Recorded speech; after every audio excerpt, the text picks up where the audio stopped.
கர்த்தருடைய நாமத்தினாலே உங்களை வாழ்த்துகிறேன். கர்த்தர் உங்களை ஆசீர்வதிப்பாராக. இந்த நாளிலே இளம் தலைமுறையே கேள், நீ இப்பொழுது பிரயாசப்படு, அப்பொழுது மகிழ்வோடு அறுப்பாய். திரும்பவும் சொல்றேன், இளம் தலைமுறையே கேள், நீ இப்பொழுது பிரயாசப்படு, அப்பொழுது மகிழ்வோடு அறுப்பாய். 2 தீமோத்தேயு 2ஆம் அதிகாரம் 6ஆம் வசனத்திலிருந்து இன்றைக்கும் நாம் கர்த்தருடைய வார்த்தைகளை தியானிக்க போகிறோம். பொதுவாக விவசாயத்தை குறித்து ஒரு செய்தியை நாம் தியானிப்போம் என்றால் உடனடியாக நமக்கு ஞாபகம் வரக்கூடிய ஒரு வரலாற்று சம்பவம் நினைவிருக்கலாம். ஈசாக்கு விதை விதைத்தான், ஆண்டவர் அவனை ஆசீர்வதித்தார், அவனை ஐஸ்வர்யவானாக்கினார். நிறைய நேரத்தில் திரும்ப திரும்ப சபைக்குள்ளே பேசப்படுகிற ஒரு காரியம் என்னவென்றால், இப்படி ஈசாக்கு விதை விதைத்தான், கர்த்தர் அவனை ஆசீர்வதித்தார் என்று சொல்வதனால் ஜனங்கள் கேட்கும் போது உற்சாகப்படுத்தப்படுகிறார்கள். அவர்களுடைய மனநிலைமை எப்படி இருக்கிறது என்றால், ஈசாக்கை போல நானும் விதைக்கும் போது கர்த்தரனை ஆசீர்வதிப்பார், நான் ஐஸ்வர்யவானாவேன் என்கிறதாக நாம் எளிதாக புரிந்து கொள்கிறோம். அது ஆழமாக நம்முடைய மனதில் தங்கிவிடுகிறது. ஆனால் ஆதியாகமம் 26ஆம் அதிகாரத்தினுடைய 12-13 வசனங்களை தொடர்ந்து நாம் வாசிப்போமையானால், அங்கே பெலிஸ்தியர்களோடு பெரிய ஒரு வாக்குவாதம் உண்டாயிற்று என்றும் அதன் விளைவாக அவன் அந்த தேசத்தை விட்டு வெளியேற வேண்டிய சூழல் வந்தது என்றும் நாம் வாசிக்கிறோம். ஆகவே விவசாயம் என்று சொன்ன உடனேயே நாம் உடனடியாக எங்க போயிட வேண்டாம், ஈசாக்குக்கு போயிட வேண்டாம். ஏன்னா நமக்கு 100 மடங்கு ஆசீர்வாதம், 1000 மடங்கு ஆசீர்வாதம் என்று சொன்ன உடனே அது நம்முடைய மனதை வெகுவா ஈர்க்கும். ஏனென்றால் நாம் குறைவுகளுக்கு மத்தியிலே வாழுகிறவர்கள். அப்போ கொஞ்சம் ஆசீர்வாதமா இருந்தா நல்லா இருக்குமே அப்படிங்கிற எண்ணம் நமக்குள்ள வர்றது அது நல்லதுதான், எண்ணம் தவறு கிடையாது.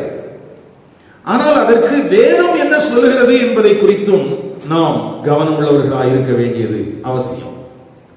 ஒவ்வொரு முறை செய்தியை பிரசங்கிக்கும் போதும் அது எனக்கும் சேர்த்தே நான் பிரசங்கித்திருக்கிறேன்.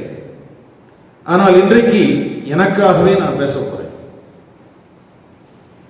ஏனென்றால் எனக்குள்ளே இந்த விவசாயத்தை குறித்து, ஊழியத்தை குறித்து ஒரு சரியான புரிதல் இல்லாமல் இருந்தது. ஏனென்றால் ஊழியம் என்று சொன்னால் மேடையில நம்ம பார்க்கிற மாதிரி நல்ல சிரிச்சுக்கிட்டே, நல்ல சந்தோஷமா, ஒரு லக்ஸரியான கார்ல, ஒரு ஆடம்பரமான விதத்தில் வாழ்க்கை வாழ வேண்டும் என்பது போலத்தான் நமக்கு ஒரு பிம்பம் காண்பிக்கப்பட்டிருக்கிறது. ஆகவே ஊழியத்திற்கு வருகிறவர்கள் அல்லது வர வாஞ்சிக்கிறவர்கள் அதே ஒரு மனநிலைமையோடு தான் இருக்கிறார்கள். ஒரு முறை நான் வேதாகம கல்லூரியிலே பணியாற்றும் போது ஒரு தம்பி படிக்கிறதற்காக வந்திருந்தான். அவனிடத்திலே நான் கேட்டேன், தம்பி உனக்கு என்ன ஆகணும்னு ஆசை அப்படின்னு. ஊழியத்துக்கு படிக்கிறதுக்கு வந்திருக்கீங்களே, நீங்க என்ன ஆகணும்னு ஆசைப்படுறீங்க? அப்போ நான் நினைச்சேன் ஒரு பெரிய பாஸ்டரா மாறணும் அல்லது ஒரு கன்வென்ஷன் பிரசங்கியா மாறணும் அப்படிலாம் சொல்லுவான் அப்படின்னு சொல்லி நான் நினைச்சுக்கிட்டு அவன்கிட்ட பேச ஆரம்பித்தேன். ஆனா அவன் ஒரே பதில சொன்னான், நான் அமெரிக்காவுக்கு போகணும். என்ன சொன்னா? அமெரிக்காவுக்கு போகணும். எனக்கு தூக்கி வாரி போட்டுச்சு, என்னடா அது அப்படின்னு. இன்னைக்கு அநேக நேரங்களிலே நம்முடைய உள்ளங்களில் இப்படி பலவிதமான தவறான காரியங்கள் ஏதோ ஒரு விதத்தில் வந்து விழுந்திருக்கலாம். அதற்கு சில நேரங்களில் வேத வசனங்களையே நமக்கு ஆதாரமாகவும் அவர்கள் காண்பித்திருப்பார்கள். அதை கேட்கும் போது நாம் மனதளவில் ஒரு உற்சாகப்படுத்தப்பட்டிருப்போம். நமக்குள்ள ஒரு பலன் வந்த மாதிரி இருக்கும், இல்ல நான் பெரிய பணக்காரனா மாறிடுவேன் அப்படின்னு. ஆனா வேதாகமத்தினுடைய சமநிலைமையை அநேக நேரங்களில் திருச்சபை மறந்து விடுகிறது. நான் சொல்றேன், உங்களுக்கு புரியுதா? வேதாகமத்திற்கு ஒரு சமநிலை இருக்கிறது. எல்லா காலங்களிலும் ஈசாக்கு விதை விதைத்த போது அவன் 100 மடங்கு ஆசீர்வாதத்தை பெற்றானா என்று கேட்டால் இல்லை, இல்லவே இல்லை. அந்த ஒரு குறிப்பிட்ட காலத்திலே அது எதற்காக தெரியுமா? அவன் முதலாவது ஆக்சுவலா என்னன்னா ஆண்டவருடைய வார்த்தைக்கு கீழ்ப்படியல. ஆண்டவருடைய வார்த்தைக்கு என்ன செய்யல? கீழ்ப்படியல. கீழ்ப்படியாம இருக்கும் போதும் ஆண்டவர் அவன்கிட்ட திரும்ப வார்ன் பண்றாரு, உடைய வேதாகமத்தை திருப்பிக் கொள்ளுங்கள்.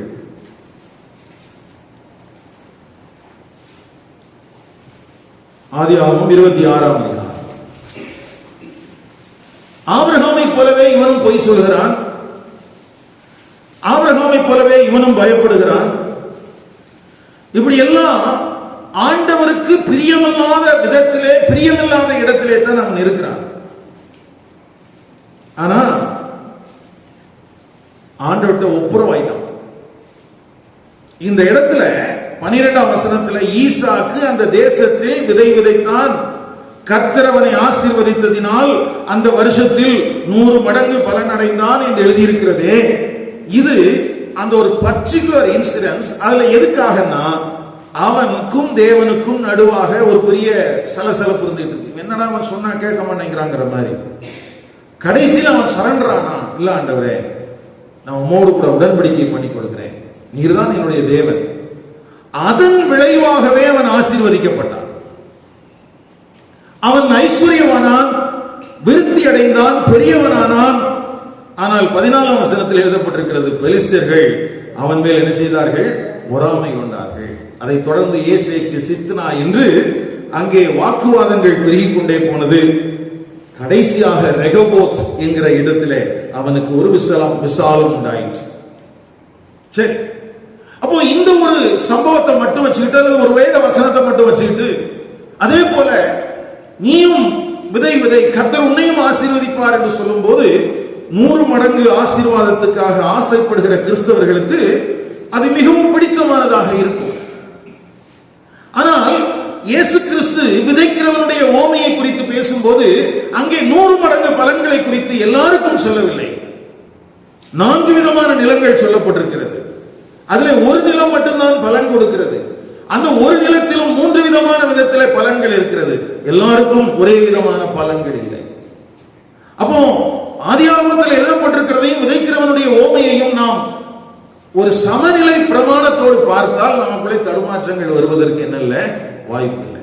ஆனா அதையெல்லாம் தாண்டி இன்றைக்கு நாம் தியானிக்க போகிற இந்த வேத பகுதி கிறிஸ்தவ வாழ்க்கையினுடைய உண்மை தன்மையை நமக்கு வெளிக்காண்பிக்கும்.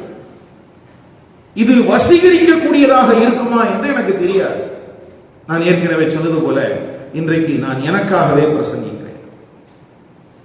ஏன்னா ஊழியத்தில் அநேக நேரங்களிலே சோர்ந்து போகிறேன். அப்படி சோர்ந்து போகும்போது எல்லாரும் என்ன ஒரு வித்தியாசமான ஒரு மனிதனாக பார்க்கிறார்கள். அப்பொழுதுதான் எனக்குள்ள ஒரு மன போராட்டம்.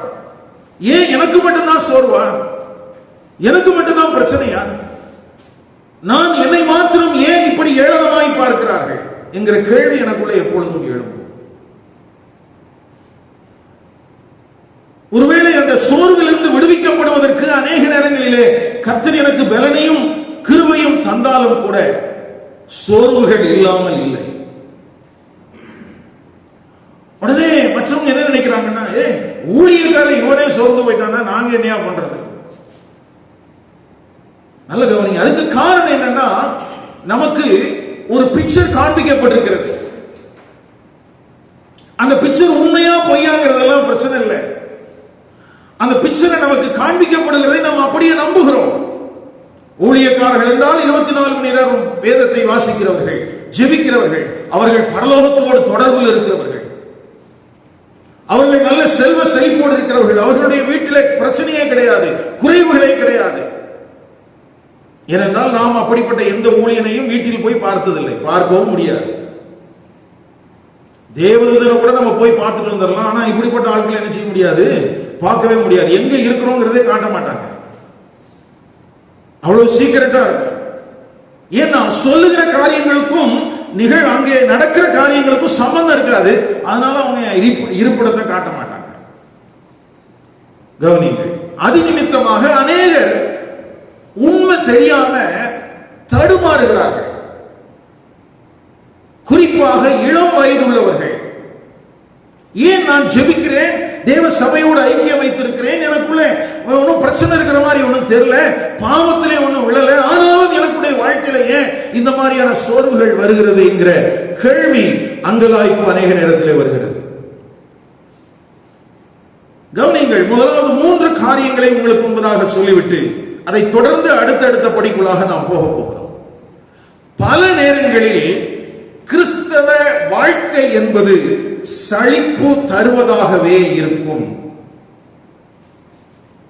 பல நேரங்களில் கிறிஸ்தவ வாழ்க்கை என்பது எப்படித்தான் இருக்கும்? சலிப்பூட்டுகிறதாகத்தான் இருக்கும். நாம் இந்த வேத பகுதிக்குள்ளே 2-3 உருவகங்களை பார்க்கிறோம். ஒன்று போர் வீரன், இன்னொன்று தடகள ஓட்ட பந்தயத்தில் இருக்கிறவன், மூன்றாவது ஒரு விவசாயி. அதைத்தான் இன்றைக்கு நாம் பார்க்க போகிறோம். இந்த 3 கேரக்டரும் வித்தியாசமான சூழலில் வாழுகிறவர்கள். போர் வீரன் வாழ்வா சாவா என்கிற போராட்டத்தில் இருக்கிறவன். அவனுக்கு கனவுகள் எல்லாம் அதிகம் இருப்பதற்கு வாய்ப்பு இல்லை. மெட்ரில போய் சேர்ந்துட்டான்னா சேர்றதுக்கு முன்னாலேயே தாய் தகப்பனெல்லாம் கையெழுத்து போட்டு கொடுக்கணும். ஐயோ, என் பிள்ளை செத்தா நான் ஒன்றும் கேட்க மாட்டேன். அவன் முழுவதுமாக தன்னை அந்த தேசத்திற்கு, அந்த கொள்கைக்காக விற்றுவிட்டு தான் அவன் போகிறான். அவனுக்கு எந்த விதமான ஆசைகளும் அபிலாசைகளும் இருக்க முடியாது. ஏன்னா ஒரு பங்கர்ல படுத்திருக்கிறான் அல்லது ஒரு பட்டாலியன்ல இருக்கிறான்னா அடுத்த நாள் எங்க போச்சிருவாங்க, யார் கொண்டு போடுவாங்க ஒன்னும் தெரியாது, என்ன வேணாலும் நடக்கலாம். ஆனா அடுத்தது இந்த ஓட்ட பந்தய சாலையில ஓடுகிறவன், அவனுடைய வாழ்க்கை கொஞ்சம் வித்தியாசமானது. அவன் என்ன பண்றான்? எல்லாரும் பார்த்து கொண்டிருக்க ஓடுகிறான், எல்லாரும் பார்த்து கொண்டிருக்க ஜெயம் பெறுகிறான், எல்லாரும் பார்த்து கொண்டிருக்கிற பரிசு பொருளை பெற்றுக் கொள்கிறான். அப்போ அவனுக்கு ஜனங்கள் ரொம்ப ஆரவாரம், ரொம்ப ஆர்ப்பரிப்பெல்லாம் கொடுக்கிறாங்க. அப்ப நீங்க போர் வீரனோடு ஓட்டப்பந்தய வீரனை ஒப்பிட்டு பார்த்தால் அது வேறு விதமானது, இந்த ஓட்டப்பந்தயக்காரனுடைய வாழ்க்கை வேற விதமானது. இது ஒரு செலிபிரிட்டி மாதிரி. ஜெயிச்சுட்டானா போதும், உடனே கேமரா எடுத்துட்டு போயிருவாங்க.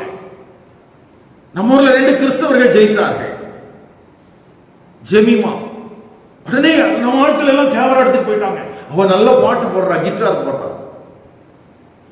அடுத்த உடனே ஒரு ஆண் மகன், நான் மட்டும் சும்மா இருப்பேனா அப்படின்னு சொல்லி ஒரு சஞ்சு ஜெயிச்சார். உடனே நம்ம ஆட்கள் சஞ்சு பின்னாலே போக ஆரம்பிச்சிட்டாங்க.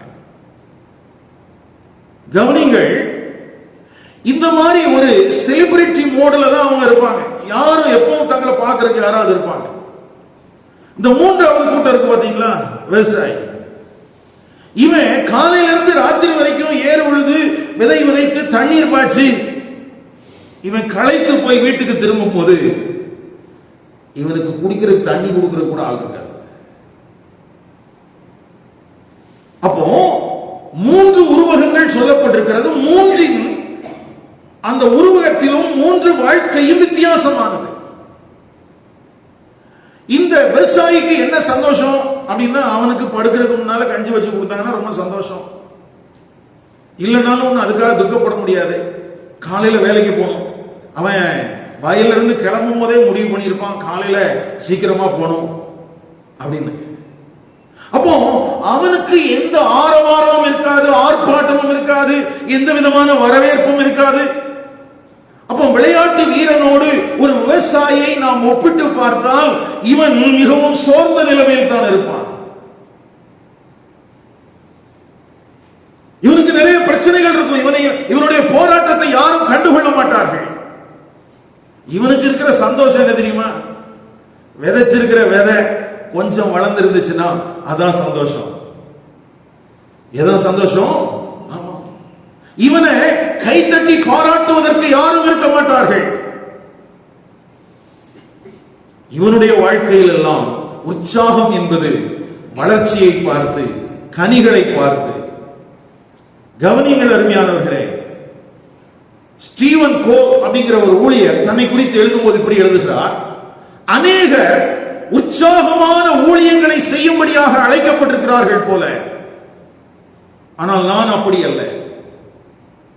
அவர் சொல்றார், உற்சாகமான விதத்தில் ஊழியங்களை செய்வதற்கு அழைக்கப்பட்டவர்கள் உலகம் முழுவதும் பிரயாணம் பண்ணுகிறார்கள்.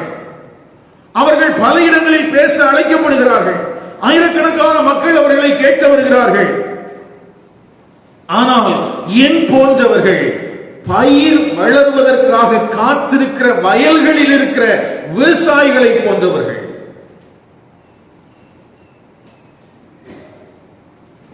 அதை படிச்சோன்னே ஸ்டீவன் கோல் அப்படிங்கிற ஒரு ஃப்ரெண்ட் நமக்கு இருக்கிறாருப்பா அப்படிங்கிற மாதிரி ஆச்சு எனக்கு. கவனிங்கள், ஆர்ப்பாட்டமான ஆரவாரமான ஊழியங்களையும் ஊழியர்களையும் பார்த்துவிட்டு அதுதான் ஊழியம், அதுதான் ஊழியனுடைய ஒரு சிறப்பு என்று ஒருவேளை உங்கள் மனதில் இருக்குமானால் இந்த வார்த்தைகளை கேட்கிற உங்களுக்கு நான் ஒன்று சொல்லட்டும், எல்லாரும் அப்படி அல்ல. சில நேரங்களில் விவசாயியை போல விதைத்து விட்டு பிரயாசப்பட்டு விட்டு அவன் அதிலே ஏதாவது மாற்றங்கள் வந்து விடாதா, வளர்ச்சி வந்து விடாதா, கனி வந்து விடாதா என்று ஏங்கிக் கொண்டிருக்கிறானே, அவனுக்கு அந்த விதைத்திருக்கிற விதை கனி கொடுக்கும் போதுதான் சந்தோஷம். நான் அதை போன்றவர்.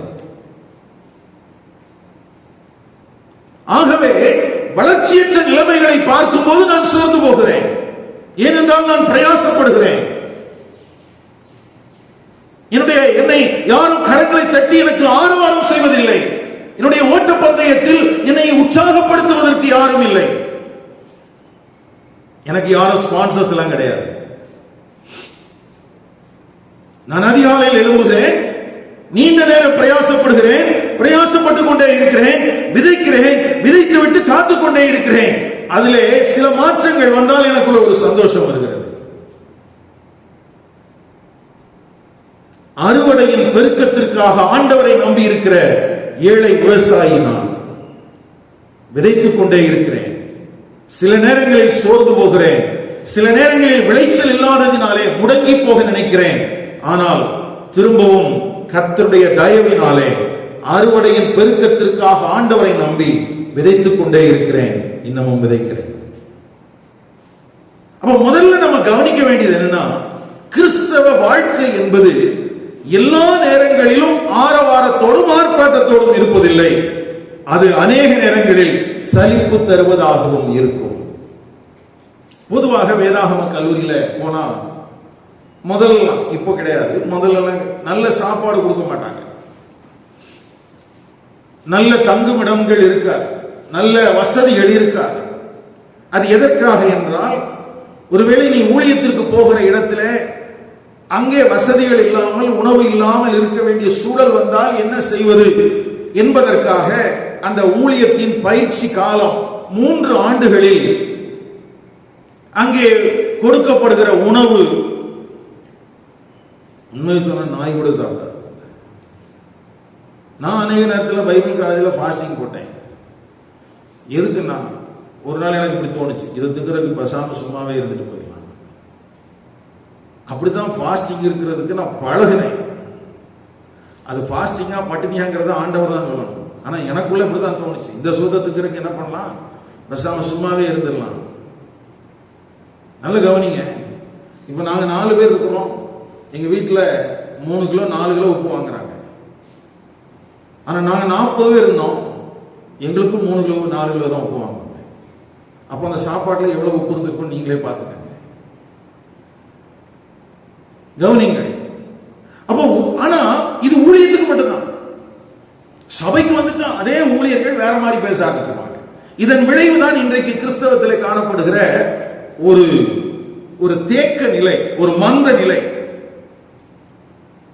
உண்மையை சொன்னா ஜனங்கள் பதறிடுவாங்களோ அப்படின்னு சொல்லி நம்ம ஆட்கள் பொய்யா சொல்லி வச்சிருக்கிறாங்க. ஆனா பொய்ய சொல்கிற ஊழியர்கள், பிரசங்கிக்கிற தேவன் பொய்யுரையாத தேவன். தேவன் யார்? பொய்யுரையாத தேவன். ஊழியர்கள் யார்? தீத்துவுக்கு பவுல் சொன்ன மாதிரி ஓயா பொய்யர். என்ன பொய்யர்? ஓயா பொய்யர். ஆனா பிரசங்கிக்கிற ஆண்டவர் யாரு? பொய்யுரையாத தேவன். எவ்வளவு கான்ட்ரடிக்ஷன்!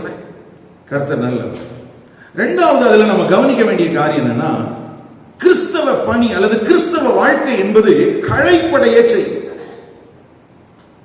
இந்த களைப்படைய செய்யும் அப்படிங்கிறதுக்கு சான்றாக அதுல பயன்படுத்தப்பட்டிருக்கிற அந்த கிரேக்க பதத்தை உங்களுக்கு காண்பிக்க விரும்புகிறேன். 2 தீமோத்தேயு 2ஆம் அதிகாரம் 6ஆம் வசனத்துல நமக்கு தமிழ் பைபிள் எப்படி போட்டிருக்கு? பிரயாசப்பட்டு அப்படின்னு என்ன பண்றது? பிரயாசப்பட்டு. இந்த பிரயாசப்படுதல் அப்படிங்கிறது நிகழ்காலம். இது என்னது? நிகழ்காலம் மாத்திரமல்ல, இந்த வார்த்தைக்கு பின்னால இருக்கிற அர்த்தம் என்னன்னா, தொடர்ச்சியாக இழைத்து போக பண்ணுகிற, களைப்படைய செய்கிற, சோர்வு தருகிற ஒரு செயல்பாடை குறிக்கிறது. இந்த பிரயாசப்படுதல்னாலே என்னதான் அர்த்தம்? களைப்படைகிற, சோர்ந்து போகிற ஒரு செயல்பாட்டை தான் குறிக்கிறது. அப்ப பிரயாசப்பட்டு அப்படின்னு சொன்னாலே அதுக்கு பின்னால களைப்பும் சோர்வும் இருக்கிறது. நம்பிக்கை இழந்து விடுவதை குறிக்கிறது. பிரயாசப்படுறது அப்படின்னாலே என்னதான் அர்த்தம்? ஆமா, சோர்வு, களைப்பு, இது எல்லாமே அதுக்குள்ள என்ன செஞ்சிருக்குது? அடங்கி இருக்குது. அப்போ அப்போஸ்தலனாகிய பவுல் இந்த இடத்துல பயன்படுத்தி இருக்கிற அந்த வார்த்தை 24 முறை புதிய ஏற்பாட்டிலே பயன்படுத்தப்பட்டிருக்கிறது. அந்த 24 முறை பயன்படுத்தப்படும் போதும் அது எதைத்தான் குறிக்கிறது என்றால், உணர்ச்சி ரீதியான சோர்வையும் மன சோர்வையும் நம்பிக்கையை இழந்துவிட்ட அந்த மனநிலைமையும் தான் காட்டுகிறது. அப்போ ஒரு விவசாயி தன்னுடைய வயல் நிலத்துக்கு போகிறான். அது காடா கிடக்குது, முள்ளா இருக்குது, கடினமான ஒரு தரைப்பகுதியா இருக்குது. அவனுக்குள்ள அதை பார்க்கும்போது அவன் விளைவிக்க வேண்டிய காரியங்களை இதிலே செய்வதற்கு எந்த விதமான சூழலும் இல்லை. ஆனால் மனம் தளராமல் முதலாவது என்ன செய்ய ஆரம்பிக்கிறான்? அதை வெட்டி எல்லாத்தையும் பண்படுத்த ஆரம்பிக்கிறான். அதுல வேலைகளை செய்ய ஆரம்பிக்கிறான். ஆனால் அந்த வேலை செய்த உடனே, காலையில வேலை செய்ய ஆரம்பிச்சா ராத்திரி ஆச்சு, உடனே பலன் கிடைச்சிருமானா? கிடைக்காது. முதல்ல எல்லாம் நெற்பயிர் 1 வருஷம் ஆகும் விளைகிறது, வாழை 1 வருஷம் ஆகும், கரும்பு 1 வருஷம் ஆகும். ஆனா இப்போ ஆராய்ச்சியின் விளைவாக 110 நாள்ல இதெல்லாம் வந்துருது. எத்தனை நாள்? 110 நாள். அப்ப இன்னைக்கு இருக்கிற விவசாயி விதைச்சிட்டு பிரயாசப்பட்டுட்டு எத்தனை நாள் காத்திருக்கணும்னா 110 நாள் காத்திருக்கணும். அப்பதான் அவன் எதிர்பார்க்கிற விதத்திலாக இந்த பலன்கள் வந்திருக்கிறதா, நெல் கிடைக்குதா அல்லது கரும்பு வந்திருக்குதா அப்படிங்கிற காரியத்தெல்லாம் அப்பதான் தீர்மானிக்க முடியும். அந்த 110 நாளும் அவனுடைய வாழ்க்கை எப்படி இருக்கும்? அவனுடைய மனநிலைமை எப்படி இருக்கும்? சில நேரத்தில் நம்ம நியூஸ்ல பார்க்கிறோம் இல்லையா, அறுவடைக்கு தயாராக இருக்கிற நேரங்களில் நல்ல புயல் வந்துருது. அவன் ரொம்ப சந்தோஷப்படுவான், மழை பெய்யுது. அப்போ 110 நாள் விளைச்சலுக்காக காத்து பிரயாசப்பட்ட ஒருவன் அவனுடைய சரீரத்தை, அவனுடைய பணத்தை, எல்லா விதமான அவனுடைய காரியங்களையும் அங்க இன்வெஸ்ட்மெண்ட் பண்ணி இருக்கிறான். அவனுக்கு எப்போதாவது சந்தோஷம்னா அது நல்ல விளைச்சலை கொடுக்கும் போதுதான். அந்த விளைச்சலை கொடுப்பதற்கு ஒருவேளை தாமதமாகிறது அல்லது அதுல ஏதாவது பிரச்சனை வந்துச்சுன்னா அதுல என்ன ஆயிரும்? அப்போ அவனுக்குள்ள அந்த நம்பிக்கை ஒரு நீண்ட காலத்திற்கு எந்த விதமான பாராட்டுதலும் இல்லாமல், எந்த விதமான உற்சாகப்படுத்துகிற காரியங்களும் இல்லாமலேயே அவன் வாழ வேண்டியது இருக்கிறது. அந்த 110 நாள்ல அவன் அறுவடை செய்து அந்த தானியத்தை அல்லது அந்த கதிரை எடுத்துக்கொண்டு அவன் களஞ்சியத்தில் வச்சு அல்லது அதை விற்று பணமாக்கி அதை கொஞ்சம் பாக்கெட்ல வைக்கும் போதுதான் அவனுக்கு சந்தோஷம். அது வரைக்கும் அவனுக்கு என்ன இல்லை? சந்தோஷம் இல்லை, பயம். ஏதாவது ஆயிடுமோ, மழை வந்துருமோ, புயல் வந்துருமோ, ஏதாவது பூச்சி விழுந்துருமோ. இன்னைக்கு நிறைய விஷயங்கள் இருக்கு இல்லையா? திராட்சை பழத்தை குறித்து சொல்றாங்க, அந்த திராட்சை காயாக மாறினதிலிருந்து பழுத்து அறுவடை செய்கிற வரைக்கும் தினமும் அதுல மருந்தடிக்கணும். தினமும் ஒரு நாள் அந்த மருந்து அடிக்கலன்னா கூட அந்த திராட்சை சாப்பிடுவதற்கு ஆகாது, கெட்டு போயிடும். அப்போ அது வியாபாரத்துக்கு அதை விற்று அவன் பணமாக்கி பணத்துல பாக்கெட்ல வைக்கிற வரைக்கும் அவன் எப்படிதான் இருப்பான். நம்ம உடனே என்ன தெரியுமா, ஏன் இந்த ஆளு இப்படியே இருக்கிறாரு? அவன் செலிபிரிட்டி இல்லை, அவன் பிரயாசப்பட்டிருக்கிறான். பிரயாசத்திற்கான பலன்களை பெறுவதற்காக அவன் காத்திருக்கிறான். அதனால அவனுக்குள்ள ஒரு பயம், ஒரு சோர்வு அது அடங்கி இருக்குது. சரி, வருகிறேன். அப்போ இந்த இடத்துல பயன்படுத்தப்பட்டிருக்கிற வார்த்தையின் அடிப்படையிலேயும் அவர் என்ன சொல்றார், அவர் என்ன அர்த்தத்தில் இருக்குன்னா, ஒடுக்கப்பட்ட மக்கள், அடிமைத்தனமாக விற்கப்பட்ட மக்களுடைய உழைப்பை போன்றது. பிரயாசப்படுதல்னா என்ன? அடிமையாக விற்கப்படுகிறான் என்று வைத்துக் கொள்ளுங்கள். அந்த அடிமை ஒரு எஜமானனுக்கு எவ்வளவு பிரயாசப்படணுமோ அந்த உழைப்பை காட்டுவது. அப்போ சீஷர்களையும் வேதம் அப்படிப்பட்ட உழைப்பாளிகளாக, கிறிஸ்தவ விவசாயிகளாக வேதம் காண்பிக்கிறது. அதனாலதான் 1 தீமோத்தேயு 5ஆம் அதிகாரம் 17ஆம் வசனத்தில் இப்படி வாசிக்கிறோம், நன்றாய் விசாரணை செய்கிற மூப்பர்களை விசேஷமாக திருவசனத்திலும் உபதேசத்திலும் பிரயாசப்படுகிறவர்களை. கவனிங்களையா, திருவசனத்திலும் உபதேசத்திலும் பிரயாசப்படுகிறவர்களை. அப்படின்னா அந்த பிரயாசப்படுதல்னா என்ன? கையில பைபிள் எடுத்துட்டு ஏதோ வாயில வந்தது 2 உளறத குறித்து சொல்லல. அடித்தட்டு மக்கள், ஒரு அடிமை எப்படி தன்னுடைய சரீரத்தை, அவன் வியர்வையை, ரத்தத்தை வியர்வையாக்கி அவன் பிரயாசப்படுகிறானோ அப்படி போல பிரயாசப்படுகிறவர்களை அல்லது பிரயாசப்படுகிறவர்கள் என்று இங்கே அப்போஸ்தலனாகிய பவுல் சொல்கிறார். ஆனா நமக்கு என்னது? என்ன பெரிய, நான் தான் சில நேரத்தில் கோபத்தில் எப்படி சொல்றது, ஈஸியான ஊழியம் சொல்றீங்க, அப்போ வாங்கலாம் 4 பேர் இல்லையா? வெள்ளை சட்டையே போட்டுட்டு இருக்கலாம், ஒயிட் அண்ட் ஒயிட்ல இருக்கலாம். பாருங்க, பாஸ்கெட்லாம் எப்பவும் ஒயிட் அண்ட் ஒயிட்ல தான் இருக்கிறாரு. காலர்லாம் அழுக்காகுமானே தெரியல. நீ ஏன் கஷ்டப்படணும்? இந்த ஒயிட் காலர் ஜாபுக்கு வந்துடலாமே. உங்களை அன்போடு கூட நாங்கள் வரவேற்கிறோம். கவனிங்கள். இப்போ இந்த பிரயாசப்படுதல்னா ஏற்கனவே நான் சொன்ன மாதிரி இந்த வேத வசனத்தை போதிப்பதற்கு அவர்கள் எப்படிப்பட்ட பிரயாசப்படுறாங்கன்னா, களைப்படைய செய்யக்கூடிய விதத்தில், சோர்வடைய செய்யக்கூடிய விதத்தில். அதனாலதான் அவர் சொல்றாரு, பிரயாசப்படுகிறவர்களை இரட்டிப்பான பாத்திரமாக எண்ண வேண்டும். ஆமா.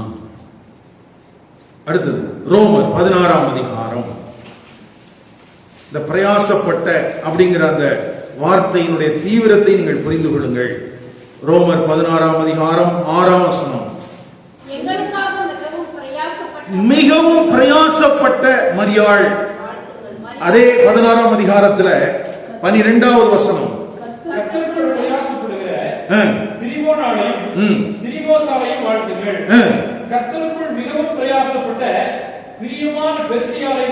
கவனிங்கள், கர்த்தருடைய சபைக்குள்ளே வைக்கப்பட்டிருக்கிற வசனத்தை போதிக்கிறவர்களை மாத்திரமல்ல, பெண்களை குறித்து அப்படித்தான் சொல்லி இருக்குது, பிரயாசப்படுகிறவர்கள். அப்படின்னா இந்த பிரயாசம் என்கிற வார்த்தை பயன்படுத்தப்பட்டிருக்கிற இடத்தில் எல்லாம் மன சோர்வு வரக்கூடிய விதத்தில், களைப்படையக்கூடிய விதத்தில், அல்லது களைப்பும் சோர்வும் வருகிற விதத்தில், நம்பிக்கையற்ற ஒரு சூழலில் தான் அவர்கள் வேலை செய்து கொண்டிருக்கிறார்கள் என்று அர்த்தம். அதனாலதான் பவுல் தன்னை குறித்து சொல்லும் போதும், தன்னுடைய ஊழியத்தை குறித்து சொல்லும் போதும் அவர் அதே மாதிரியான வார்த்தையை தான் சொல்றார். 1 கொரிந்தியர் 15ஆம் அதிகாரம் 10ஆம் வசனம். 1 கொரிந்தியர் 15:10. நான் இருக்கிறது தேவ கிருபையினாலே இருக்கிறேன். அவர் எனக்கு அருளை கிருபை விடுதலாக இருக்கவில்லை. அவர்கள் எல்லாரும் நான் அதிகமாய் பிரயாசப்பட்டேன். அப்போ இந்த பிரயாசப்படுதல் அப்படிங்கிற வார்த்தைக்கு பின்னால இருக்கிற அந்த வேல்யூவை நம்ம புரிஞ்சுக்கணும். அப்போ அப்போஸ்தலனாகிய பவுலுடைய பார்வையில், பரிசுத்த ஆவியானுடைய துணையோடு தேவனுடைய ஊழியத்தில், கிறிஸ்தவ வாழ்க்கையில் ஒரு மனிதன் கடினமான சோர்வையும் களைப்பையும் அவன் சந்தித்து தான் ஆக வேண்டும். நான் சொல்றது வந்துட்டு ஊழியக்காரங்க, சரியா? எங்கேயாவது போய் உட்கார்ந்துக்கிட்டு ஒரு பாட்டு பாடிட்டு ஒரு ஜெபம் பண்ணிட்டு கொடுக்கிற காணிக்கையை வாங்குறவங்களை குறித்து நான் பேசல, சரியா? தயவு செய்து கர்த்தருடைய வார்த்தையை நீர்த்து போக செய்து விடாதீர்கள். கவனிங்கள். அப்போ மன ரீதியாகவும் உணர்ச்சி ரீதியாகவும் ஒருவனை நலிவடைய செய்யக்கூடிய ஒரு வேலையை தான் அவங்க செய்யறாங்க. அது பவுலா இருந்தாலும் சரி, தீமோத்தேயா இருந்தாலும் சரி, அங்கே பெண்களுடைய பெயர்கள் போட்டு படித்தோமே, பெண்களா இருந்தாலும் சரி, எல்லாரும் அப்படித்தான் இருக்கிறாங்க. அப்போ ஒரு ஓட்ட பந்தய சாலையில் ஓடுகிற ஒரு மனிதனை பார்த்து அங்க கேலரியில உட்கார்ந்து இருக்கிறவங்க ஆரவாரம் பண்ற மாதிரி, ஆர்ப்பாட்டம் பண்ற மாதிரி, அல்லது அவனுக்கு கிடைக்கிற வரவேற்பு போல இந்த பிரயாசப்படுகிறவர்களுக்கு கிடைப்பதில்லை, கிடைக்கிறதில்லை. அப்போ நம்ம எல்லாத்தையும் ஒரே கண்ணோட்டத்தில் என்ன செய்யக்கூடாது, பார்க்க கூடாது. இது இரண்டாவது காரியம் நம்ம கவனிக்க வேண்டியது. மூணாவது நம்ம கவனிக்க வேண்டியது என்னன்னா, நான் உங்களுக்கு சொன்னேன், இப்ப 110 நாள் ஆன உடனே அந்த அவனுடைய அந்த விவசாயத்தை, அந்த விளைச்சலை அவன் என்ன செய்யறான், அறுத்து அவன் களஞ்சியத்துக்கு கொண்டு வரான் அல்லது வித்துறான். ஆனா கிறிஸ்தவ வாழ்க்கையில அப்படி 110 நாள் எல்லாம் இருக்க முடியாது. எத்தனை நாள் இருக்க முடியாது? 110 நாள்லாம் இருக்க முடியாது. காணிக்கையை வச்சு கண்டுபிடிக்க முடியாது, அல்லது நாம் கட்டி இருக்கிற கட்டடத்தை வைத்து நாம் நிரூபிக்க முடியாது. இங்கே செய்யப்பட்டிருக்கிற வசதிகள் எல்லாம் ஒரு விதத்தில் எனக்கு சந்தோஷத்தை தருவதற்கு காரணம் என்ன அப்படின்னு கேட்டீங்கன்னா, ஒரு நாள்ல சொன்னாங்க, இந்த வசனத்தை பேசினா ஒருத்தனும் உனக்கு 10 பைசா தரமாட்டான்னு சொன்னாங்க. அதனாலேயே பாதி பேர் காம்ப்ரமைஸ் பண்ணாங்க, செழிப்ப பேச ஆரம்பிச்சாங்க, வேதத்துக்கு முரண்பட்ட விதத்தில் போதித்தார்கள், போதித்து கட்டிடங்களை கட்டினார்கள், வசதிகளை கூட்டினார்கள். ஆனா பெரிய தேவனுடைய கிருபையினால இது எதையும் செய்யாம தேவன் எனக்கு செய்து தந்திருக்கிறார். ஆனால் இது எனக்கான வெகுமதி அல்ல, என்னுடைய பிரயாசத்திற்கான வெகுமதி அல்ல இந்த கட்டிடம், என்னுடைய பிரயாசத்திற்கான பலன் அல்ல காணிக்கை பெட்டியில் வருகிற பணம். என்னுடைய பிரயாசத்திற்காக நான் இன்னமும் காத்திருக்க வேண்டியது இருக்கிறது. இன்னமும் என்ன செய்ய வேண்டியிருக்குது? காத்திருக்க வேண்டியிருக்குது. இது கொஞ்சம் கவனிக்க வேண்டிய காரியம். நம்ம ஒரு பாடல் எப்படி பாடுவோம் இல்லையா, தம்பி டி ஷார்ப், அன்பு நிறைந்த பொன் இயேசுவே நின் பாத சேவை என் ஆசையே, அன்பு நிறைந்த பொன் இயேசுவே நின் பாத சேவை என் ஆசையே, ஜீவனற்ற பாவி என்னில் ஜீவன் பகர்ந்த இயேசுவே, ஜீவனற்ற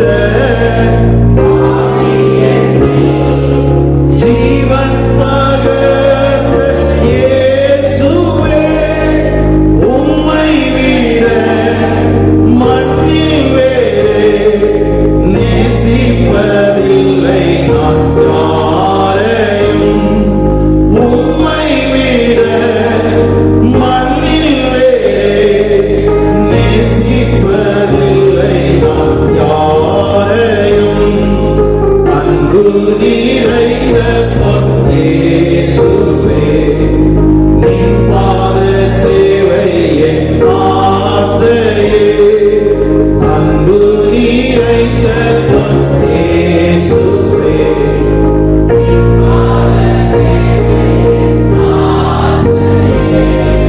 இன்றுலகில் கண்ணீருடன் உம் வசனம் விதைக்கிறேன், இன்றுலகில் கண்ணீருடன் உம் வசனம் விதைக்கிறேன், அன்று நேரில் உம் அருகில் வந்து பலன்களை காண்பேன் நான், அன்று நேரில் உம் அருகில் வந்து பலன்களை காண்பேன் நான். அருமையான பாடல் வரிகள் இல்லையா? என்ன பாடணும்? இன்று உலகில் கண்ணீருடன் உம் வசனம் விதைக்கிறேன், அன்று என்று 110 நாள் முடிஞ்சா,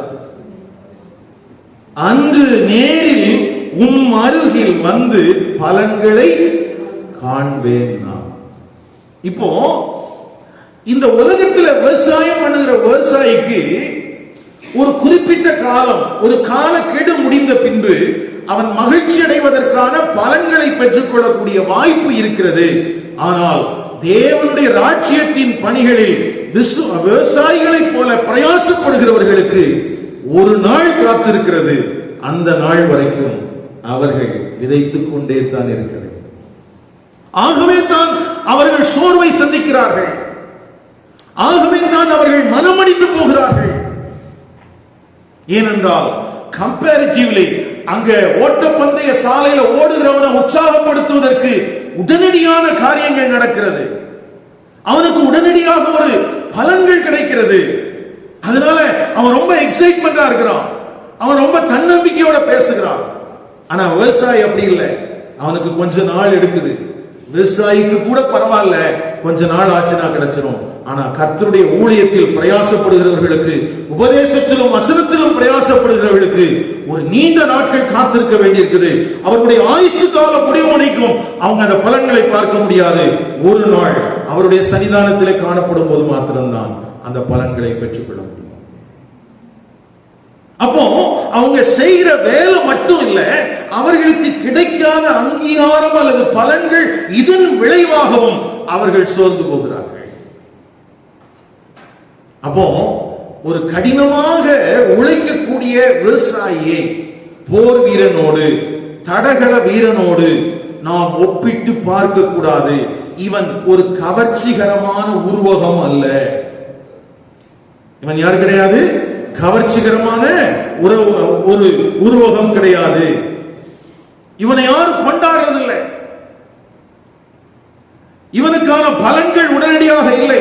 ஸ்டீவன் கோல் சொன்னது போல, விதைத்து விட்டு அது வளர்கிறதா, அதில் ஏதாவது மாற்றம் நடக்கிறதா, அந்த மாற்றம் தான் இவனுக்கு கிடைக்கிற சந்தோஷம்.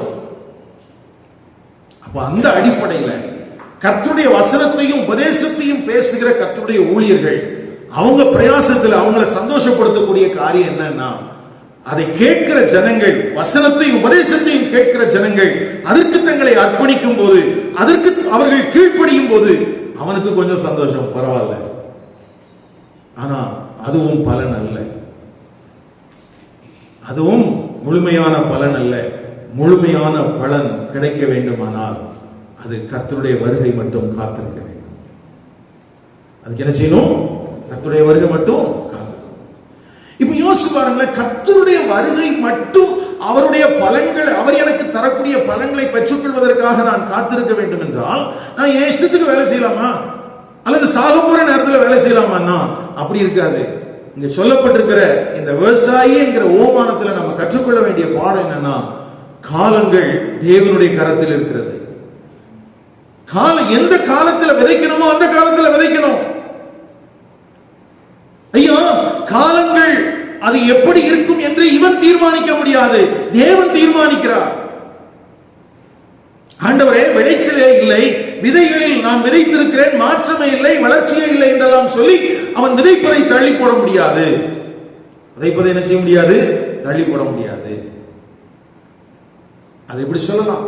பருவ காலங்கள் விவசாயிக்காக காத்திருக்காது என்பதால் அவன் வசதியான காலத்திற்காக காத்திருக்க முடியாது.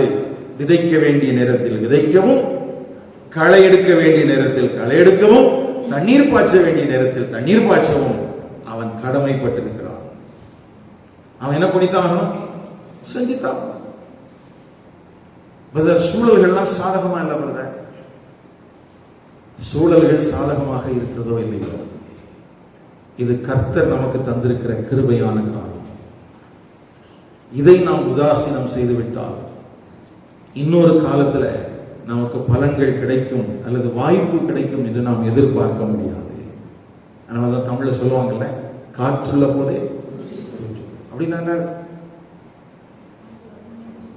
சூழலை பார்த்துட்டு நீ அப்படி இப்படிலாம் உட்கார்ந்து நாளை பார்த்துக்கலாம்னா முடிஞ்சு போச்சு. இது விதைக்க வேண்டிய காலம் என்றால் விதைத்து விடு. சோறு வருமா? கண்டிப்பாக வரும். ஏன் வருகிறது? நீ படுகிற பிரயாசத்திற்கான பலன்களை உடனடியாக உன் கண்களில் பார்க்க முடியாது. அப்போ தீமோத்தேயுக்கு பவுல் என்ன சொல்லி கொடுக்கிறாருன்னா, இளம் தலைமுறையே கேள், ஒரு நல்ல விவசாயியை போல நீ இப்பொழுது பிரயாசப்படு, அப்பொழுது நீ மகிழ்வோடு என்ன செய்யலாம்? சொல்லுங்க, மகிழ்வோடு.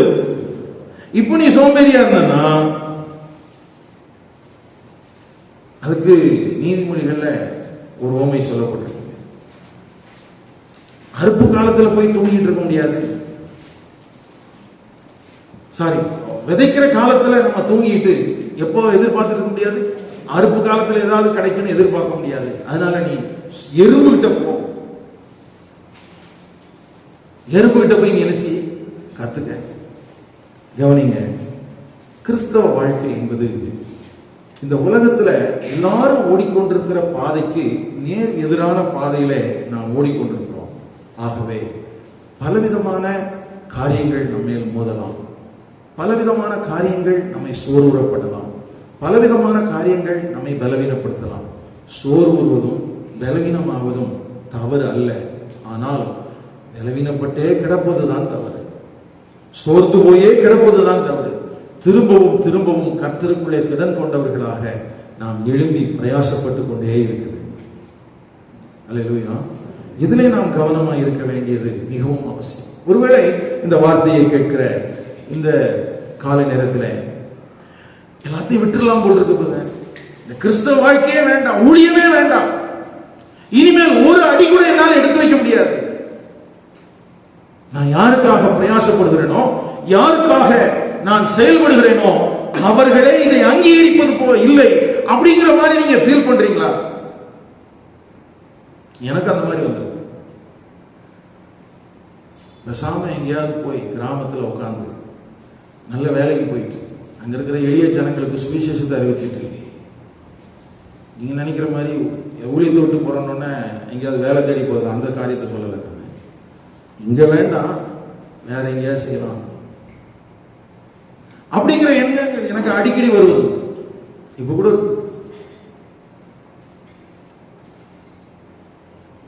கவனிங்கள்.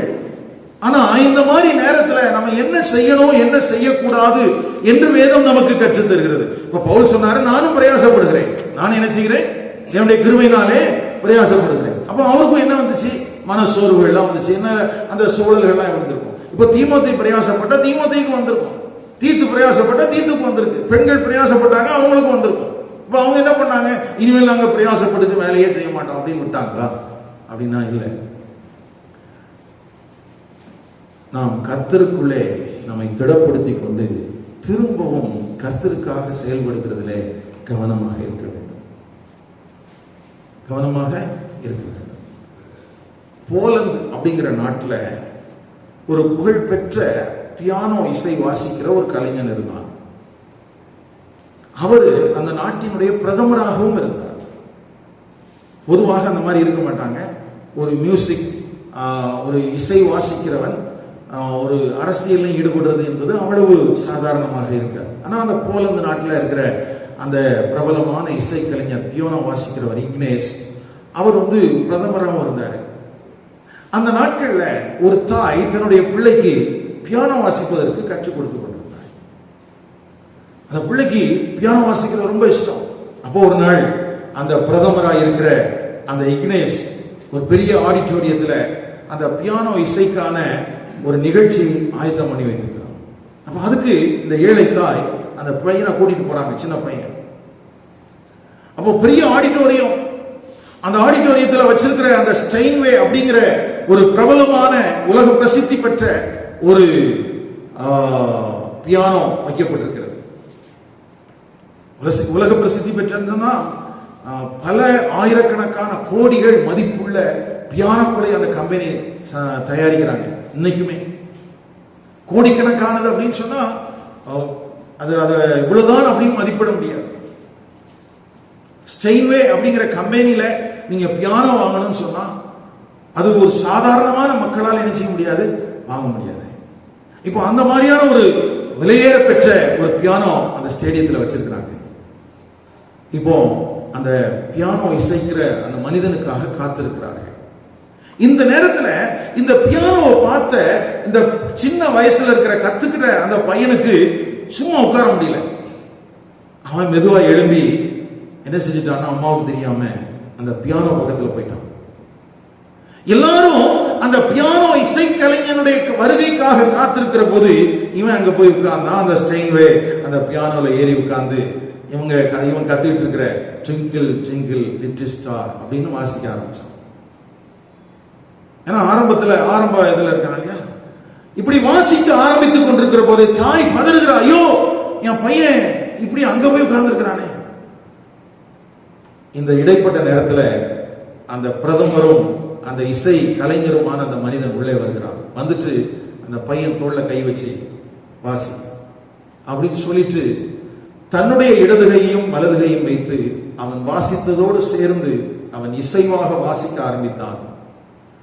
இது கதை என்றும் சொல்கிறார்கள், நடந்தது என்று சொல்வார்கள். ஆனா மனித உண்மைதான். நீங்க ஹிஸ்டரி பார்த்தா அந்த போலந்துல ஒரு பிரதமர் ஒரு பியானோ கலைஞர் இருக்கிறார். அவன் சொல்றான், நிறுத்தற வாசி. அவன் ட்விங்கிள் ட்விங்கிள் லிட்டில் ஸ்டார்னு வாசிக்கிறான். ஆனா இந்த மேதை, இந்த இசை கலைஞர் அவன் தன்னுடைய கரங்களை வைத்து அதற்கு ஏற்றாற் போல வேறொரு இசையை வாசிக்க அது கேட்போருடைய மனதை அது கவர்ந்து இழுக்க ஆரம்பித்ததாம். ஜனங்கள் எல்லாம் மெய் மறந்து போனார்களாம். எல்லாருக்கும் ஆச்சரியம். இந்த ட்விங்கிள் ட்விங்கிள் லிட்டில் ஸ்டார் வாசிக்கிற இந்த பையனுடைய இசையா நம்மை மெய் கவர செய்கிறது என்று அவங்களுக்கு ரொம்ப ஆச்சரியம். நல்ல கவனிங்க. ஒருவேளை நாம் செய்யக்கூடிய வேலை, பிரயாசங்கள், மன சோர்வும் மன அழுத்தங்களும் நிறைந்த காரியங்களாக இருந்தாலும் தேவ கிருபையோடு தொடர்ந்து நாம் செயல்பட அந்த கடின உழைப்போடு நம்முடைய பிரயாசத்தோடு தேவனுடைய கரமும் இணைந்து கொள்ளும் போது ஒரு அழகான ஒரு இசை, ஒரு நேர்த்தியான விதத்திலான ஊழியமாக மாற ஆரம்பித்துவிடும். Don't give up. விட்டு விட்டு போய்விட மனதாயிருக்கிறவர்களே கேளுங்கள், விடாதிருங்கள். உங்களுக்கு தெரிந்திருக்கிற விதத்துல நீங்க செயல்படுங்க, பிரயாசப்படுங்க. அதில் கர்த்தர் இருக்கிறாரா என்பதை மாத்திரம் கவனித்துக் கொள்ளுங்கள். மனிதர்களை பிரியப்படுத்துவதற்காக தேவனை விட்டு விடாதிருங்கள். தேவனை பிரியப்படுத்துகிறதில் கவனமாக இருங்கள். பவுல் சொல்லுகிறான், நான் பிரயாசப்படுகிறதினால் அநேக சோர்வுகள் எனக்கு வருகிறது. ஆகவே நான் ஒண்ணு செய்யட்டும், மனுஷனை பிரியப்படுத்துறவனா மாறிட்டுமா அப்படின்னு அவன் சொல்றான். இல்ல, மனுஷரை பிரியப்படுத்துகிறவனா இருந்தால் நான் கிறிஸ்துவின் ஊழியக்காரன் அல்லவே. ஐயா, மனிதனை பிரியப்படுத்தி எனக்கு சோர்வு வராதபடிக்கு பார்த்துக் கொள்வது அல்ல என்னுடைய வேலை. மனிதர்களை பிரியப்படுத்துவதல்ல, தேவனை பிரியப்படுத்தி பிரயாசப்பட்டு ஒருவேளை மனசோர்வை நான் சந்தித்தாலும் தொடர்ந்து ஓடுவேன் தேவ கரத்தின் பலத்தோடு கூட. வாசிக்கலாமே 1 கொரிந்தியர் 15ஆம் அதிகாரம் 10ஆம் வசனம். ஏற்கனவே வாஸ்தவ வசனம் தான். ஆகிலும் நான் இருக்கிறது தேவ கிருபையினாலே. ஆமா, இப்ப பவுல் சொல்றான், ஐயா நான் பிரயாசப்படுகிறேன், நான் சோர்ந்து போகிறேன், நான் அடிக்கப்படுகிறேன், எல்லாவித நெருக்கங்களை நான் அனுபவிக்கிறேன். ஆனாலும் நான் எப்படித்தான் இருக்கிறேன்? இப்போ எதனால தான் இருக்கிறேன்? தேவ கிருபையினாலே இருக்கிறேன். அவர் எனக்கு அருளின கிருபை விருதாவாய் இருக்கவில்லை. அப்ப தேவனுடைய கிருபை என்னை விட்டு விட்டு போகாதபடிக்கு, மனம் சலித்து போகாதபடிக்கு என்னை தாங்கி என்னை விருதாவாக இருக்க விடவில்லை. ஆகவே மற்ற எல்லார காட்டிலும் நான் அதிகமா பிரயாசப்படுறேன். அப்போ எனக்கு சோர்வுகள் வந்தது உண்மை, சலிப்புத்தன்மை வந்தது உண்மை. ஆனால் எனக்கு வெளிப்பட்ட தேவனுடைய கிருபை இன்னமும் என்னை பிரயாசப்படுவதற்கு தூண்டிற்று. அதனால சொல்றோம், ஆகிலும் நான் அல்ல, என்னுடனே இருக்கிற தேவனுடைய கிருபையே அப்படி செய்தது. அப்போ அந்த பையனுடைய கரங்கள் அந்த பியானோல வைக்கப்பட்டிருக்குது. அவன் வாசிப்பதல்ல, அவன் வாசிக்கும் போதே ஒரு புகழ்பெற்ற இசை கலைஞனும் அவனோடு இசைந்து வாசிக்கிறதுனால ஜனங்கள் கேட்கக்கூடிய, மெய் மறக்கக்கூடிய ஒரு நல்ல இசை உருவாக ஆரம்பித்தது. தேவனுடைய கிருபையினால் பலப்படுத்தப்படுகிற எந்த தேவனுடைய பிள்ளைகளின் பிரயாசங்களிலும் தேவன் மகிமைப்படுகிறார். யார் மகிமைப்படுறான்? அப்போ பிரயாசப்படுறையா, நான் சோர்ந்து போறேன், அதனால நான் காம்ப்ரமைஸ் பண்ணிக்கலாமா, நான் மனுஷரை பிரியப்படுத்தலாமா? இல்ல, பவுல் அப்போஸ்தலன் சொல்றான், அப்படி கிடையாது. நீ பிரயாசப்படு, உன்னை பலப்படுத்துகிற தேவனுடைய கிருபை உனக்கு வெளிப்படும்.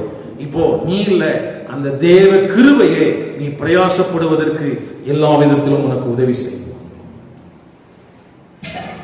அப்போ இந்த இடத்துல நம்ம கற்றுக்கொள்ள வேண்டிய மிக முக்கியமான பாடங்களை நாம் படித்துக் கொண்டிருக்கிறோம்.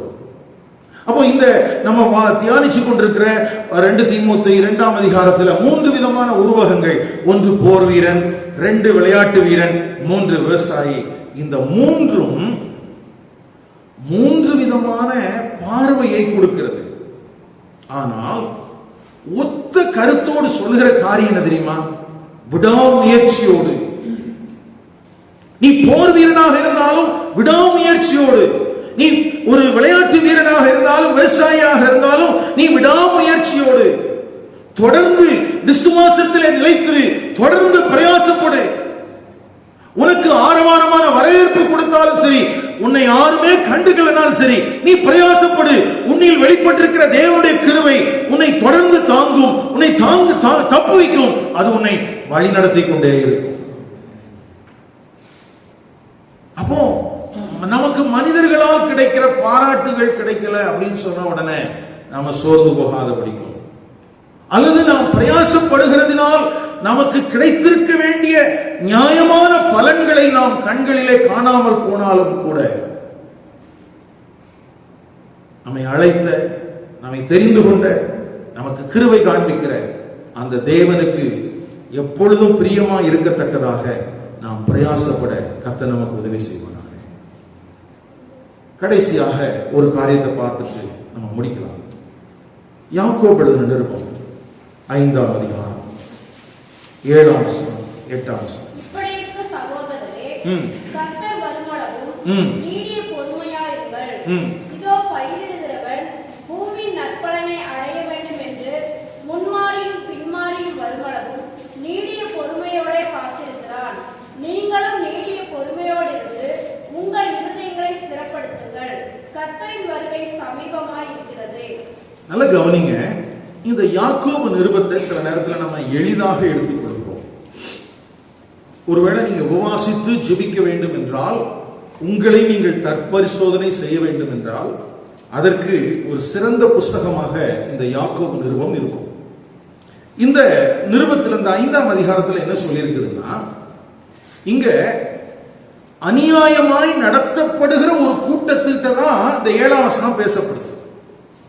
யார்கிட்ட பேசப்படுது? அநியாயமாய் நடத்தப்படுகிற ஒரு கூட்டம். முதல் 6 வசனமும் அநியாயம் பண்ணுகிற கூட்டத்தை குறித்து பேசுகிறது. முதல் 6 வசனமும் எப்படி இருக்குது? அநியாயம் செய்கிற குரூப்.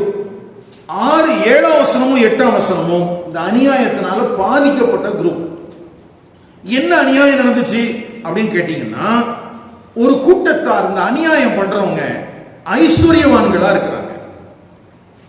எப்படி இருக்கிறாங்க? ஐஸ்வர்யவான்களா இருக்கிறாங்க. என்னெல்லாம் ஐஸ்வர்யம்னா என்ன? நிறைய கட்டுக்கட்டா பணத்தை அடுக்கி வச்சிருந்தாங்களா அப்படின்னா அப்படி இல்லை. அந்த ஐஸ்வர்யம் சொல்லும்போது அந்த நாட்களில் தானியத்தையும் எண்ணெயையும் குறிக்கிறது. எதை குறிக்கிறது? தானியத்தையும் எண்ணெயும். அடுத்தது அந்த ஐஸ்வர்யமாட்ட என்ன இருந்துச்சுன்னா, பொன்னும் வெள்ளியும் இருந்தது. என்ன இருந்துச்சு? பொன்னும் வெள்ளியும். அப்போ ஐஸ்வர்யவான்னு சொல்லும் போது அங்க என்னெல்லாம் இருந்திருக்குது? ஒன்னு தானியம், இன்னொன்று எண்ணெய், அடுத்தது பொன், அடுத்தது வெள்ளி. ஏன் இந்த ஐஸ்வர்யவான் நியாயம் தீர்க்கப்படுவான் அப்படின்னு கேட்டா, இந்த அவன் சேர்த்து வச்சிருந்த இது எல்லாமே பிரயோஜனம் இல்லாம போயிடுச்சு. அங்க என்ன சொல்லி இருக்குது? ஐஸ்வர்யம் அழிந்து உங்கள் வஸ்திரங்கள். அப்படின்னா நான் வாங்கி எனக்கு தேவை அப்படின்னு தானியத்தை சேர்த்து வச்சான், எண்ணெயை சேர்த்து வச்சான், வஸ்திரத்தை சேர்த்து வச்சான், தங்கத்தை சேர்த்து வச்சான், வெள்ளியை சேர்த்து வச்சான். ஆனா ஒன்றையும் அவன் பயன்படுத்தவே இல்லை. ஒன்னையும் என்ன செய்யல? பயன்படுத்தல. நீங்க எப்படி இருக்கீங்க? நீங்க எப்படி இருக்கீங்க? தானியம், எண்ணெய், வஸ்திரம், பொன், வெள்ளி, இவைகள் எல்லாம் ஒரு மனிதனுக்கு ஐஸ்வர்யத்தை கொண்டு வருகிறது. இந்த ஐஸ்வர்யத்தை உடைய மனிதன் இதை ஒன்னையும் பயன்படுத்தல, எல்லாம் அதாவது சிலருக்கெல்லாம் பாத்தீங்கன்னா துணியை பார்த்தோன்னு வாங்கிடணும், அதை பயன்படுத்தவே மாட்டாங்க. ஆகும், பிரயோஜனமா இருக்கும் பிரயோஜனமா இருக்கும்னு சொல்லி கடைசியில் அதை தூக்கி எங்க போடுவாங்க, யூஸ்லெஸ்ஸா போகும். இது எல்லாம் நம்ம தேவனுக்கு பயந்தவர்களாக இல்லை என்பதற்கான அடையாளங்கள். அங்க அவன் சேர்த்து வைக்கிற அந்த காரியங்கள் எல்லாம் பூச்சியும் துருவம் பிடிச்சு போச்சு. இந்த பொக்கிஷத்தை சேர்க்கிறதுக்கு அவன் என்ன பண்ணானா, 4ஆம் வசனத்துல சொல்லி இருக்குது, அவங்கிட்ட வேலை செஞ்ச ஆட்களுக்கு இவன் கூலி கொடுக்கல. என்ன செய்யல? கூலி கொடுக்கல. அறுத்தவர்களுக்கு கூலி கொடுக்காமல் அந்த பணத்தை ஏமாத்தி இவன் தானியம், இவன் எண்ணெய், வஸ்திரம், பொன், வெள்ளி எல்லாத்தையும் சேகரிச்சு வச்சிருக்கிறான். இவனும் பயன்படுத்தல. யாரும் பயன்படுத்தல, இவனும் பயன்படுத்தல. அடுத்தது என்ன பண்ணா? 5ஆம் வசனத்தில் சொல்லியிருக்கு, அவன் சுகபோகமா வாழ்ந்தான்.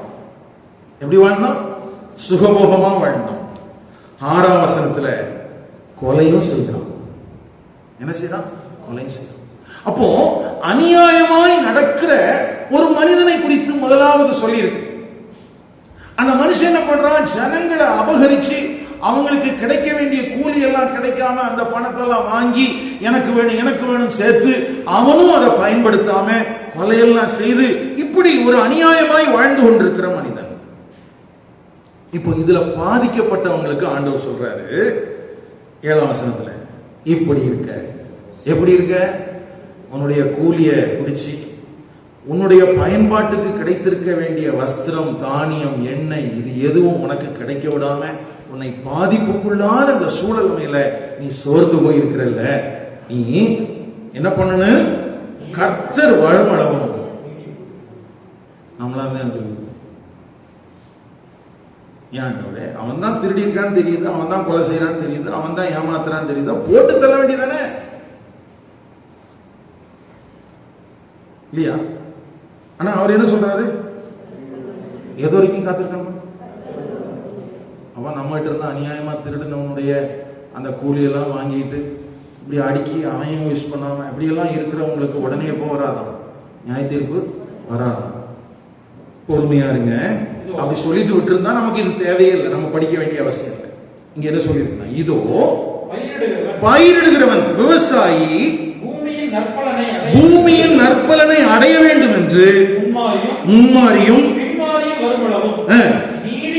நீடிய பொறுமையோடு காத்திருக்கிறான். அப்போ விவசாயி அப்படின்னு சொன்னாலே அவன் விதைக்கிறவன் மாத்திரமல்ல. நான் ஆரம்பத்தில் சொன்ன மாதிரி ஈசாக்கு உதவித்தான் உடனே 100 மடங்கு ஆசீர்வதித்தாருங்கிற கான்செப்ட்ல போக முடியாது. இங்க புதிய ஏற்பாடு திருச்சபையில் என்ன சொல்லி இருக்குது? அவன் நீடிய பொறுமையா இருக்கிறான். யோசிச்சு பாருங்க, கர்த்தர் மறுமளவும் பொறுமையா இருப்பதுக்கு யார எக்ஸாம்பிளா காட்டி இருக்குது? விவசாயி.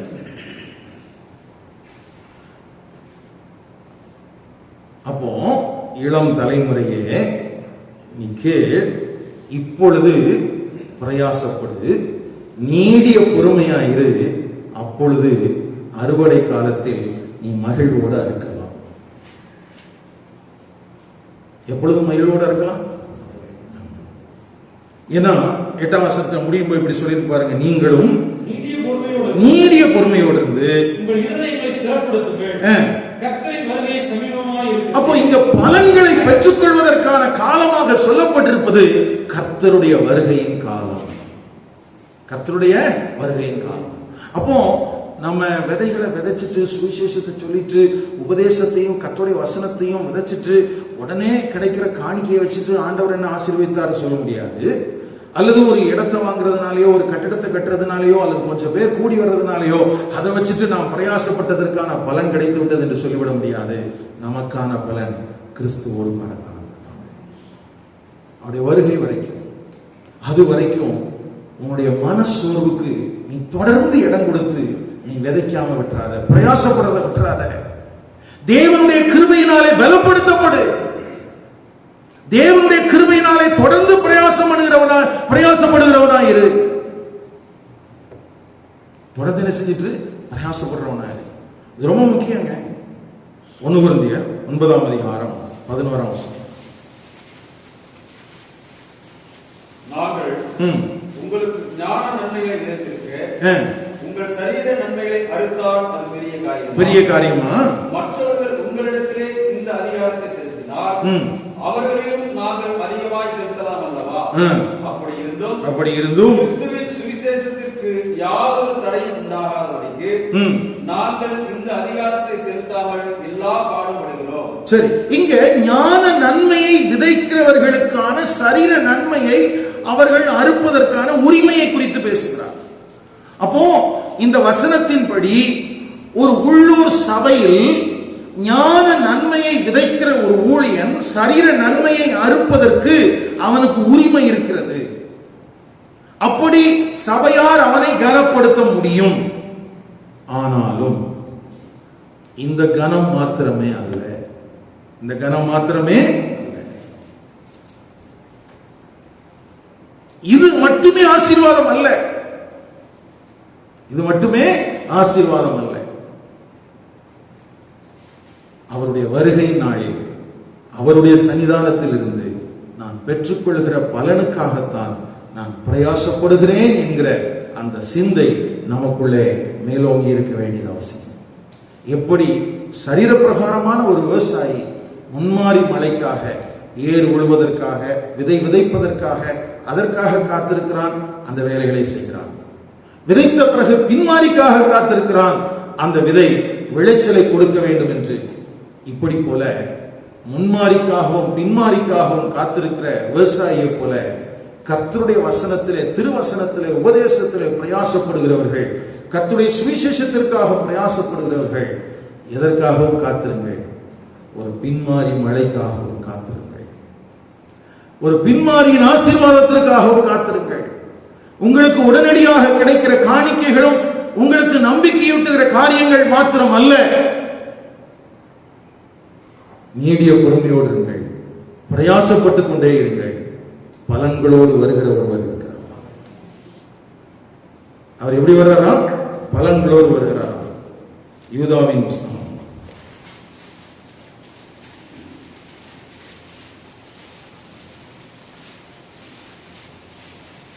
15வது வசனம். தமக்கு விரோதமாய் அவபக்தியுள்ள பாவிகள் பேசின கடின வார்த்தைகள் எல்லாவற்றின் நிமித்தமும் அவர்களை கண்டிக்கிறதற்கும் ஆயிரமான தமது பரிசுத்தவான்களோடு கூட கர்த்தர் வருகிறார்.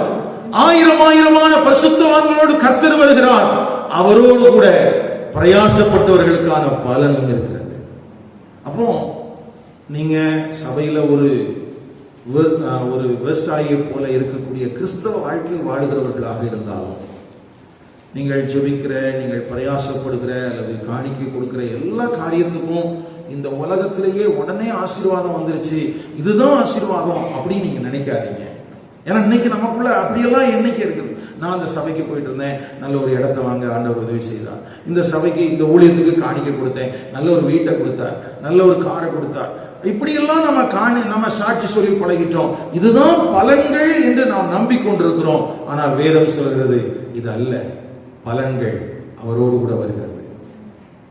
அது வரைக்கும் நீடிய பொறுமையா இருங்க, அது வரைக்கும் உண்மையா இருங்க, அது வரைக்கும் பிரயாசப்படுங்க. அந்த பலன்களை பெற்றுக்கொள்ளக்கூடிய விதத்திலே தொடர்ந்து செயல்படுங்கள். காண்கிற சில காரியங்கள் கிடைத்து விட்ட உடனே அப்பா நமக்கு ஆசீர்வாதம் வந்துருச்சு, ஒரு வீட்டை கட்டினா வீட்டை கூட்டிட்டு உள்ள உட்கார்ந்துக்காத. அது அல்ல. அதை தாண்டி இன்னும் நீ பலன்களை பெற வேண்டிய காலம் என்ன செய்யுது இருக்குது. எப்போ? கர்த்தருடைய வருகை. அப்போ அவருடைய வருகை மட்டும் பிரயாசப்படுகிறவர்களா இருங்கள். அது வரைக்கும் தொடர்ந்து போராடி கொண்டே இருங்கள். சுவிசேஷத்தை அறிவிக்கிறதிலே, திருவசனத்தை போதிக்கிறதிலே, உபதேசிக்கிறதிலே, நீங்கள் ஞான நன்மைகளை விதைக்கிறதிலே விதைத்துக் கொண்டே இருங்கள், விதைத்துக் கொண்டே இருங்கள். இது பிரயாசப்படுறதுனால, இது இந்த வேலையில சோர்வுகள் வர்றது உண்மைதான், மனசலிப்பு வர்றது உண்மைதான். ஆனால் தேவனுடைய கிருபையினால் பலப்படுத்தப்பட்டு, தேவனுடைய கிருபையினால் நடத்தப்படுவதற்கு, தேவனுடைய கரத்தினால் நடத்தப்படுவதற்கு உங்களை தாழ்த்தி ஒப்புக் கொடுங்கள். ஏமாற்றங்கள் இருக்கலாம், ஆனால் இதனுடைய பலன்கள் மதிப்பு மிக்கவைகள். இதைத்தான் அப்போஸ்தலனாகிய பவுல் தீமோத்தேயுக்கு சொல்லிக் கொடுக்கிறான். இளந்தலைமுறைக்கு சொல்லுப்பா, ஞான நன்மை விதைக்க போன இடத்துல சோர்ந்து போய் அப்படியே கடந்துட போறாங்க. உங்களுக்கு இந்த வார்த்தையை பிரசங்கிக்க ஆரம்பித்த ஜனவரி 1ஆம் தேதி உங்களுக்கு ஞாபகம் இருக்குதான்னு தெரியல, அந்த பழைய செய்தியில கேட்டு பாருங்க. இந்த ஜென்சி என்கிற இளம் தலைமுறைக்கு இருக்கிற ஒரு பெரிய டிராபேக் என்னன்னா, அவங்க சோர்ந்து போறாங்க. அவங்க சோர்ந்து போறாங்க. இனி நான் செயல்பட முடியாது என்கிற நிலைமைக்கு வந்து விடுறாங்க. கவனிங்கள் ஐயா, நீங்க ஜென்சியா இருந்தாலும் சரி அல்லது எந்த தலைமுறையை சேர்ந்தவர்களாக இருந்தாலும் சரி, நீங்கள் ஞான நன்மைக்காக பிரயாசப்படுகிறவர்களாக இருந்தால் தொடர்ந்து தேவனுடைய கிருபையோடு நீடிய பொறுமையோடு விடாமுயற்சியோடு நீங்கள் போராடிக்கொண்டே இருங்கள், பிரயாசப்பட்டுக் கொண்டே இருங்கள். பிரயாசத்திற்கான பலன்களை கொடுக்கிற கர்த்தர் வாசலண்டையிலே நிற்கிறார். எங்க நிற்கிறார்? வாசலண்டையில நிற்கிறார். யாக்கோபு நிருபத்தில் அப்படிதான் எழுதியிருக்குது, சகோதரரே நீங்கள் நியாயம் தீர்க்கப்படாதபடிக்கு ஒருவருக்கு ஒருவர் விரோதமாய் முறையிடாதிருங்கள், இதோ நியாயாதிபதி வாசற்படியில் நிற்கிறார். அப்போ வாசலண்டையில வந்துவிட்ட அந்த நியாயாதிபதியை வரவேற்பதற்கு அல்லது அவர் எனக்கு கொடுக்க போகிற பலன்களை பெற்றுக்கொள்ளக்கூடிய விதத்திலே நாம் விடாமுயற்சியோடு நீடிய பொறுமையோடு பிரயாசப்படுகிறவர்களாக இருக்க வேண்டும். இளம் தலைமுறை கற்றுக்கொள்ள வேண்டிய மிக முக்கியமான பாடம். எழுந்து நிற்போம், ஜெபிப்போம்.